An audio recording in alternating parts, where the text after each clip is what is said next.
네, 윤석열 정부 출범 1주년 맞아 마련한 기획 릴레이 인터뷰 계속하겠습니다. 장 차관을 만나다 오늘은 보건복지부의 박민수 2차관 연결돼 있습니다. 안녕하세요.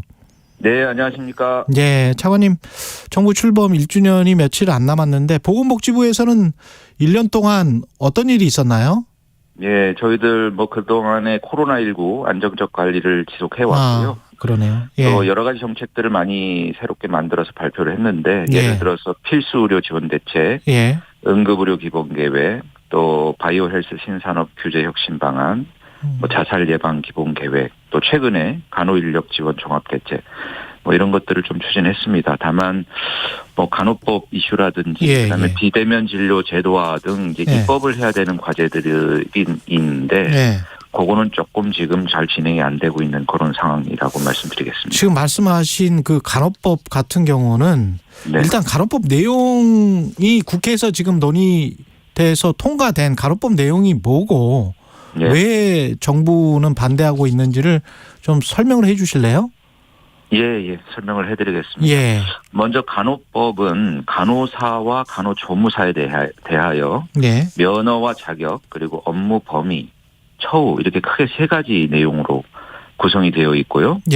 총 31개 조항이 있는데 24개 조항이 이제 현행 의료법에 있는 내용을 그대로 옮겨왔습니다. 그래서 법안의 내용을 보면은 크게 현재하고 달라지는 게 없다. 이렇게 말씀을 좀 드릴 수가 있고요. 그러면 이게 왜 이렇게 논란이 되느냐라고 하는 것이 궁금한데요. 이게 이제 기존에 우리 이제 의료법이라고 하는 이제 법에 의사, 간호사 등 이제 의료인에 대한 규율이 있고 의료기관을 통해서 이제 의료 행위를 하도록 이런 틀이 있습니다. 그렇죠. 72년 동안 통일법 체계를 유지를 해왔는데 이제 여기에서 이제 이게 간호사만 이제 빠져나가는 거죠. 간호법으로 만들어서. 그렇습니다. 그러다 보니까 근데 이제 이게 이제 이렇게 가서 앞으로 뭐가 어떻게 될 거냐라고 하는 거에 대해서 직역 간에 좀 불신이 있는 겁니다. 제가 이거 달라지는 내용이 없는데 그럼 굳이 왜 간호계는 이것을 하고 싶어 하는가? 그리고 다른 쪽 의사들이나 이쪽은 왜 반대를 하는가? 왜 반대하는가? 그 부분이 포인트일 텐데요. 제가 일선 간호사들 만나서 여쭤보면 이렇게 답합니다. 간호법 통과되면 근무 여건이 좋아진대요라고 믿고 있어요. 근무 여건이 좋아진다? 저희가 사실은 간호법 통과 이전에 죄송합니다. 아까도 말씀드린 그 간호 인력 지원 대책을 발표를 했고 거기에도 이제 근무 여건 개선의 정책들을 이제 발표를 했습니다. 근데 이제 간호협회 이제 지도부나 이런 데를 보면은 이런 캐치프레이즈가 있지 않습니까? 부모 돌봄법이다. 그리고 김성주 의원께서도 본회의에서 최종 찬성 연설을 하실 때 보건의료 체계 틀에 큰 변화를 가져오는 거다 이런 평가를 하셨거든요. 그러니까 결국은 간호법 초안이 처음 나왔을 때 의료 돌봄 시장에 대한 선제적인 그런 간호계의 어떤 역할 이런 것들을 좀 규정하고 싶지 않았나 저는 그런 생각이 듭니다. 그래서 그게 나쁜 건가요? 근데 나쁘다기보다는요. 지역사회에서의 돌봄이라는 것도 결국은 간호사 혼자 할 수 있는 것은 아니고요. 요양보호사, 간호사, 간호조무사, 의사 모든 직업들이 같이 사실은 오케스트라와 같이 협업을 해야 됩니다. 그러면 간호법이 아니라 사실은 지역사회 통합 돌봄법이라든지 이렇게 돌봄에 대해서 규정을 하고 그럼 거기서 각 직역은 어떻게 역할을 할 거냐 이렇게 논의를 하는 것이 사실은 더 정당한 것이죠. 근데 겉으로는 간호법이다 이렇게 해놓고 그리고 내용도 사실은 그것을 결국 못했지만 숨겨진 의도는 지역사회 돌봄에서 주도적 역할을 하겠다. 이러니까 지금 다른 소수 직역들까지 다 반발하는 거 아니겠습니까? 그래서 앞으로 그런 것들이 추진될 거라고 하는 의심들이 있고. 그러니까 한쪽에서 이익이 돌봄센터나 이런 것들이 막 생기면 특히 의사들 같은 경우에 작은 내과랄지 소아과랄지 이런 쪽에서 이른바 시장을 좀 잃어버리는 것 아닌가 그런 어떤 이익의 갈등이 있는 그런 게 있는 겁니까? 예. 근데 지금 말씀하신 대로 돌봄센터나 이런 것들을 간호협회 쪽이나 이쪽도 우리가 그걸 만들려고 이 법을 지금 주장하는 게 아니고 간호사들의 어떤 처우 개선이나 이런 걸 위해서 주장하는 거다 이렇게 지금 이야기하고 있잖아요. 그러면은 부모 돌봄법이라고 말씀을 안 하셔야죠. 아, 그러면 부모 돌봄법이라고 이야기를 하지 말아야 된다. 예, 그 막판에 그 제안했던 그 중재안들이 있는데요. 중재안들 중에도 그럼 간호법으로 하지 말고 간호사법으로 하자라고 제안을 했어요. 그것도 거부하셨어요. 그러니까 그 실제로 하시는 말씀하고 또 회원들한테 하는 이야기들하고 또 국민들한테 하는 이야기하고는 조금 일치하지 않는 부분이 있습니다. 그리고 다른 13개 단체들이 반대하는 이유는 바로 그런 이유들 때문이에요. 그래서 이렇게 갈등이 이미 현존하고 있는 상태에서 법을 무리하게 통과시킨 거 이거가 사실은 저는 문제라고 봅니다. 이렇게 갈등이 있을 때는 그걸 터놓고 테이블에 올려놓고 이야기를 나누어야 됩니다. 나누고 돌봄에 대해서 앞으로 그럼 어떤 틀을 가져가자. 그리고 직역들 간에는 어떻게 역할 구분을 하자. 이것을 공개적으로 논의를 해서 합의를 이끄는 게 맞죠. 겉으로는 그냥 우리 처우 개선하는 법이야 이래놓고 사실은 실질적으로는 앞으로 그런 것들을 염두에 두고 법을 만든다고 하니 다른 직역들을 믿지를 못하는 상태인 겁니다. 근데 한쪽에서는 대한간호협회 같은 경우에 무슨 유튜브 영상을 공개를 해서 원희룡 당시 윤석열 대통령 후보의 선대위 정책본부장이 국민의힘이 약속한 간호법 제정 영상 이런 거를 공개를 하면서 우리 국민의힘은 누구 못지않게 앞장서서 조속히 입법될 수 있도록 최선을 다하겠다. 후보께서 직접 약속을 하셨다. 정책본부장으로서의 공식 발언이다. 이런 영상이 있더라고요. 예, 저도 봤습니다. 아마 뭐 선거 기간 중에 그런 여러 단체들이나 이런 지지를 얻기 위한 활동으로 보여지고, 다만 공약은 최종 이제 과정을 거쳐서 의사결정하지 않겠습니까? 그래서 저는 뭐 아무리 찾아봐도 정식 공약에는 없더라고요. 없고 그리고 오히려 공약의 국정과제로 채택된 그 공약 가운데에 이런 내용이 있습니다. 그래서 그 주치를 중심으로 한 지역 의사를 중심으로 한 통합 돌봄 체계를 갖추겠다라고 하는 내용이 있거든요. 그러니까 이런 것들은 뭐를 전제를 하냐면 돌봄 분야도 결국은 여러 직역이 함께 협업을 해야 된다는 겁니다. 어느 한 특정 지역의 전유물이 될 수는 없거든요. 이게 대통령이 거부권을 행사를 할까요? 어떻게 보십니까? 보건복지부에서는? 글쎄요, 그거는 뭐 대통령께서 최종 결정하실 문제이기 때문에 보건복지부에서는 그 거부를 하는 게 맞겠다라고 지금 생각을 하시나요?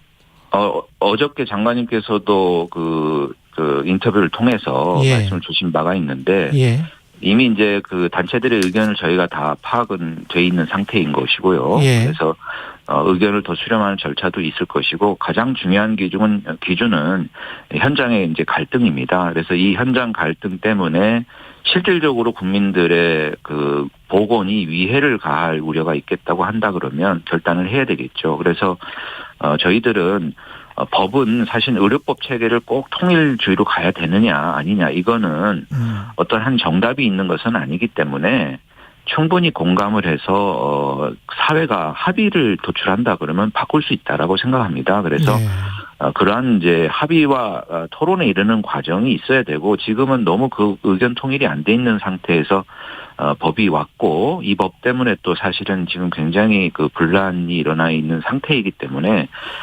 우선은 이런 분란으로 인해서 국민들 피해가 가지 않도록 설득하고 그것을 막는 것이 이제 단기적으로는 가장 최선의 저희들 임무가 되겠고요.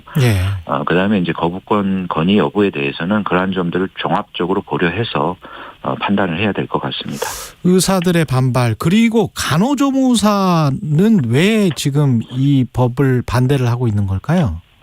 아까도 설명드린 것처럼 간호법에는 간호사와 간호조무사 두 직역을 규율을 하는데 간호조무사가 반대를 합니다. 그렇죠. 반대를 하는 이제 가장 핵심적인 이유는 이제 학력 상한을 여전히 두고 있기 때문에 그 부분에 대해서 반대를 하는 것이고요. 저희도 입법률을 찾아보니까 그 학력 상한을 두는 입법례는 유일하더라고요. 그래서 이 부분은 조금 개정이 돼야 될 것 같습니다. 앞으로 보통은 이제 학력 하한을 두죠. 어느 이상 이렇게 하라 이렇게 하는데 간호조무사의 경우는 딱 고졸로 상한을 두었기 때문에 이 부분에 대해서는 개정이 필요할 것 같습니다. 근데 시장에서는 실제로 의료 시장에서는 제가 들은 바로는 간호조무사도 그렇고 간호사도 그렇고 지금 차관님도 인정하셨지만은 처우가 열악한 건 사실이잖아요. 맞습니다. 그래서 가령 한 2년 정도 전문대학 또는 1, 2년 정도 학원을 수강해서 간호조무사가 됐어요. 네. 그러면 초봉이 한 230만 원 정도래요. 예. 그러면 우리가 최저임금이 8시간 일하면 210만 원이거든요. 네. 그럼 230만 원 받으려고 2년 동안 고생해서 자격증을 땄어요. 네. 그리고 난 다음에 230만 원 받고 거기다가 이제 월급이 그렇게 계속 올라갈 것 같지는 않아요. 네. 그게 지금 간호사와 간호조무사들의 처지란 말이죠. 네. 그러면 이거는 어떻게 대우를 해줘야 되죠? 이게 지금 실제 시장에서 이 사람들이 하는 역할이나 일의 노동 강도에 비해서 너무 낮다라는 게 지금 이분들의 주장인 것 같고 상당히 일리가 있는 것 같은데요. 네. 지금 아마 앵커께서 자세히 설명 중에 아마 간호조무사의 사례인 것 같고요. 결국은 죄송합니다. 이 티슈 노동자라는 그런 또 비유가 있더라고요. 그러니까 일회용으로 쓰고 젊은 사람들만 뽑아서 쓰고 그리고 오래 근무하지 못하기 때문에 임금이 못 올라가는 것인데요. 저희가 이번에 그런 문제점은 저희도 인식을 하고 있고 그래서 간호사들이 오래 근무를 하지 못하는 이유는 결국은 이제 나중에 결혼하고 또 아이들이 생기고 이럴 때 그 근무 형태나 이런 것들이 그 병원에서 근무하는 때 그것을 함께하기가 되게 어려운 환경에 있는 겁니다. 그래서 사실은 근데 사람들을 보면은 낮 종일 근무를 선호하는 분도 있고 밤에 근무하는 걸 선호하는 분들도 있고 어떤 분들은 4일간 아주 열심히 일하고 3일 연휴를 좀 길게 하시고 싶은 분들도 있고 욕구들이 다 다양한데요. 그러네요. 지금 그냥 3교대로 계속 돌리거든요. 맞아요. 3교대 되더라고요. 이제 아이를 낳고 이러면 그 3교대 근무를 하기가 매우 어려워집니다. 그 시기에 거의 다 사표를 내고 나가고 힘들지. 그러니까 또 새롭게 젊은 사람을 뽑아서 쓰고 이렇게 되는데 저희도 그래서 그 교대 근무제 시범 사업을 지금 하고 있거든요. 또 실제로 하는 데 가서 보니까 굉장히 효과가 좋습니다. 그래서 이런 시범 사업들 전면 확대하겠다는 내용의 그 대책을 이미 좀 발표한 바가 있고 좀 시간이 걸리겠지만 그런 부분들이 좀 개선이 되면 좀 더 숙련된 간호사 또 간호조무사들 오래 근무할 수 있도록 이렇게 여건이 바뀌면 임금도 조금 오래 근무하면 더 임금도 올라가지 않겠습니까? 그렇게 좀 개선이 되고 저희들 또 의료기관이 이렇게 인력을 고용하고 활용하는데 대한 보상도 조금 더 강화해서 그런 처우나 이런 것들이 좀 더 개선이 될 수 있도록 앞으로 노력을 하려고 합니다. 그러면 대통령이 만약에 이제 거부권을 행사한다고 하면 그걸 전제로 했을 때 이 법이 이제 그러면은 무산되는 거잖아요. 그러면 또 이제 역으로 간호사들은 반발이 심할 텐데 그 이후에 이제 정부는 최대한 중재 노력을 하면서 뭔가를 좀 대안을 마련해야 될 것 같은데요. 그렇게 해야 될 것 같습니다. 그래서 앞으로 이게 어떻게 될지도 저도 명확히 잘 예측하기는 어렵지만요. 정부는 이미 아까 말씀드린 간호인력 지원 종합 대책을 발표를 했습니다. 그래서 그 대안을 만들 때 이미 간호협회하고도 같이 협의체를 꾸려서 3개월간 여러 차례 논의도 했고, 그래서 인력 양성, 근무 환경 개선, 또 방문 간호 활성화 이런 내용으로 발표를 했고요. 그래서 이 계획이 좀 차질 없이 진행될 수 있도록 노력을 하고 또 보완돼야 될 사항이 있다 그러면 계속 의견 수렴을 해서 또 추가 보완을 해 나가도록 하겠습니다. 그래서 정부는 정부로서 해야 할 역할과 책무를 좀 다 하도록 하고요. 또 입법부에서 이제 이 간호법에 대해서 만약에 재논의가 이루어진다고 하면 거기에 대해서도 좀 적극 참여해서 저희들 법 체계 문제라든지 또는 다른 직역과의 협업 문제라든지 이런 부분에 대해서 적극적으로 의견을 개진하고 또 뜻이 모아질 수 있도록 그렇게 노력을 해 나가도록 하겠습니다. 이 보건복지의료연대에서 총파업을 예고했는데 이게 국민들에게 직접적인 피해나 뭐 이런 거는 부분 파업이니까 별거는 없겠죠? 어떻게 생각하세요?